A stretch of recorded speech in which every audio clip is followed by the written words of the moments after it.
Black and yellow, black and yellow, black and yellow. Bzzz. I'm a bee, I'm a bee, I'm a bee. Oh my goodness. So bees like to buzz. And where do bees live?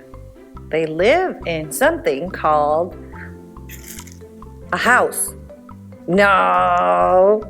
Bees live in something called a hive. Like this one. And we have a little poem you can say about bees and their hive. This is the beehive. Where are the bees? Hidden away where nobody sees. Watch and you'll see them come out of the hive.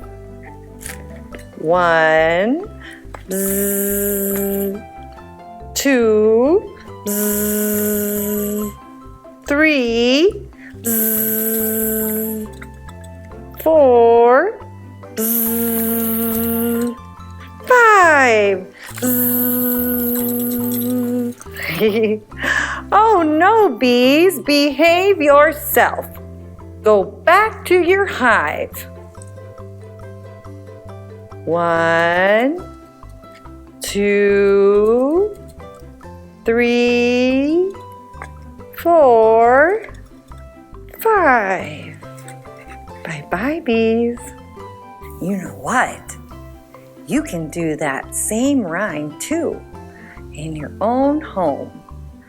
And you know what? You don't need a hive. You can use your hand. You put your thumb like that and you close your fingers and there is your beehive. Ready? This is a beehive. Where are the bees? They're hidden away where nobody sees. Watch and you'll see them come out of the hive. 1, bzzz, 2, bzzz, 3, bzzz, 4, bzzz, 5, bzzz, no, bees, behave yourself. Come back to the hive. 1, 2, 3, 4, 5. Good job. Bye, bees.